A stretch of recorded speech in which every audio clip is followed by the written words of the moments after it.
1962 সালের 30 জুন সালাউদ্দিন আহমেদ কক্সবাজার জেলার তৎকালীন বৃহত্তর চকরিয়া উপজেলার পেকুরিয়া ইউনিয়নের ঐতিহ্যবাহী শিকদারপাড়া গ্রামে সম্ভ্রান্ত মৌলভী পরিবারে জন্মগ্রহণ করেছিলেন। তার পিতার নাম মৌলভী সাইদুল হক এবং মাতার নাম বেগম আয়েশা হক। তার পিতামহ ছিলেন মৌলভী আব্দুল আলী এবং মাতামহ ছিলেন হাকিমন। পেকুয়াতে প্রাথমিক পর্যায়ে লেখাপড়া শেষ করে কিশোর সালাউদ্দিন আহমেদ পেকুয়ার শিলখালী উচ্চ বিদ্যালয় থেকে রেকর্ড সংখ্যক নাম্বার পেয়ে 1977 সালে এসএসসি পরীক্ষায় উত্তীর্ণ হন। চট্টগ্রাম সরকারি কলেজ থেকে 1979 সালে কৃতিত্বের সাথে তিনি এইচএসসি পরীক্ষায় উত্তীর্ণ হন।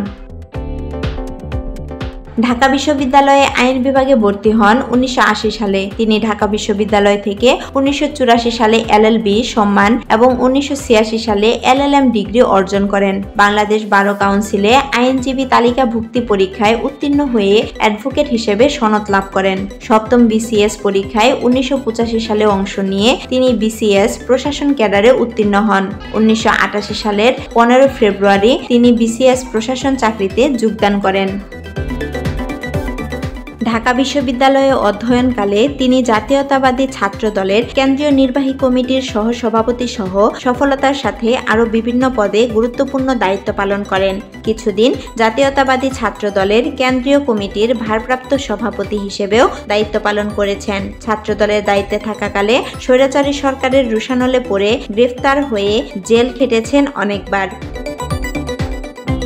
বগুড়া জেলা প্রশাসনে সিনিয়র সহকারী সচিব হিসেবে দায়িত্ব পালনকালে 1991 সালে তিনি তৎকালীন সরকারের প্রধানমন্ত্রী বেগম খালেদা জিয়ার সহকারী একান্ত সচিব হিসেবে যোগ দেন। 1996 সালের জানুয়ারিতে এই সরকারি চাকরি থেকে ইস্তফা দিয়ে সালাউদ্দিন আহমেদ সক্রিয়ভাবে রাজনীতিতে নেমে পড়েন। এরপর ষষ্ঠ, সপ্তম এবং অষ্টম জাতীয় সংসদ নির্বাচনে অংশ নিয়ে তিনি কক্সবাজার 1 চকরিয়া থেকে পেকুয়া আসনে জাতীয় সংসদ সদস্য নির্বাচিত হন। একটানা 3 বার কক্সবাজার 1 আসনে সংসদ সদস্য নির্বাচিত হয়ে তিনি রেকর্ড সৃষ্টি করেন।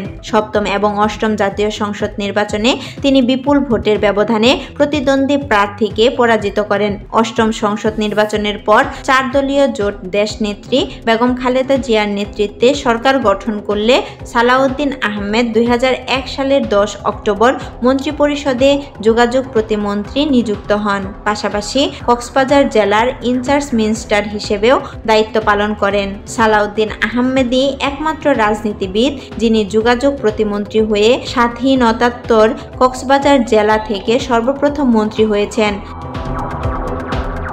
সালাউদ্দিন আহমেদ বৃহত্তর চকরিয়া থেকে কিছু অংশ আলাদা করে 2002 সালের 27 ফেব্রুয়ারি পেকুয়া নামক একটি আলাদা উপজেলা প্রতিষ্ঠা করেন। তিনি পেকুয়ায় প্রয়োজনীয় সকল অবকাঠামো, আধুনিক স্থাপনা এবং উন্নয়ন করেছেন পরবর্তী 4.5 বছরে, যা সকলে এখন দৃশ্যমান এবং সুফল ভোগ করছেন। 2007 সালের 6 ফেব্রুয়ারি থেকে 2 বছর 2 মাস 111 সরকারের কারাগারে বন্দী থেকে 2009 সালের 29 মার্চ তিনি কারামুক্ত হন।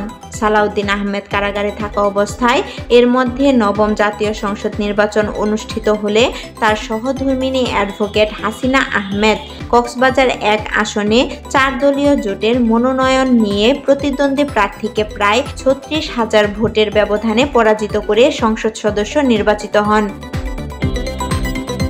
সালাউদ্দিন আহমেদ 1996 সালে প্রথম কক্সবাজার জেলা বিএনপির আহ্বায়ক এবং পরে পরপর 2 বার কাউন্সিলের মাধ্যমে কক্সবাজার জেলা বিএনপির সভাপতি নির্বাচিত হন। পরে 2010 সালে বিএনপির জাতীয় কাউন্সিলে সালাউদ্দিন আহমেদ কেন্দ্রীয় নির্বাহী কমিটির যুগ্ম মহাসচিব নির্বাচিত হন। এরপর তিনি ভারতের মেঘালয়ের শিলং শহরে নির্বাসিত থাকা অবস্থায় বিএনপির সর্বোচ্চ নীতি নির্ধারণী ফোরাম জাতীয় স্থায়ী কমিটির সদস্য নির্বাচিত হন।